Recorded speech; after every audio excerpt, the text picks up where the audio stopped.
जब मैं 13 वर्ष का शरीर था तो शाम के माताजी से केवल बताया, पिताजी से तो हिम्मत नहीं थी क्योंकि बहुत कठोर स्वभाव के थे, तो उनसे डर लगता था बात करने में। तो माताजी से कहा कि माताजी हम कल बाबा जी बन जाएंगे।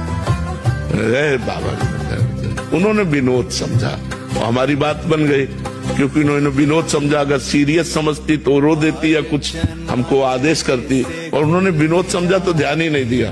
भगवान ने हमारी बात बना दी। सब सो रहे थे, उठे, पिताजी को मानसिक प्रणाम किया, सैया पर थे, माताजी को प्रणाम किया, भाई बहनों को हाथ जोड़ा और एक छोटी सी गीता और एक चटाई और वो एक लोटा उतना लेकर बस वो घर से भागे। और 15 किलोमीटर चलने के बाद थक गए तो एक शंकर जी का मंदिर आता है नंदेश्वर, सरसौल ब्लॉक में नंदेश्वर महादेव, वहां जंगल में जाकर के रुके। अब जब 12 बजे भूख लगी, क्योंकि सुबह से कुछ न कुछ घर में मिल जाता था, अब सुबह तो मिला नहीं, चलते चले आए।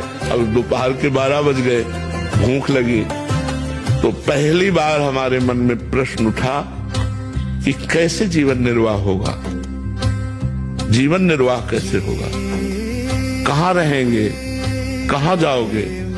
तुरंत हम कहा ये तो हमको परास्त कर देगा प्रश्न। तुरंत उनका भगवान जैसे रखेंगे, हम भूखों मर जाएंगे लेकिन घर नहीं जाएंगे, हर कष्ट सहेंगे। इतने में एक आदमी आ गया, उसने कहा बच्चा यहाँ एक सूर स्वामी रहते थे, जानते हो क्या? तो हम कहा हम यहाँ नए आए, हम जानते किसी को नहीं। तो कमंडल खोला और 1 लीटर दही होगा, मीठा दही होगा, तुम पी लो। अब हम वापस नहीं ले जाएंगे, उनके लिए लाए थे, वो है नहीं तो आप पी लो। वो संत कहीं चले गए होंगे, तो हमें सब कुछ लगे। हम कहा हम क्यों पी ले? बोले नहीं पी लो, महादेव जी की ऐसी इच्छा है। तो उसी लोटे में डाल के 3-4 लोटा निकला, छोटा लोटा था। और जब वो गए तो 1 लीटर दही में खूब छक गए ना, पर जो ही गए से शंकर जी के ऐसे पिंडी को पकड़ के खूब रोए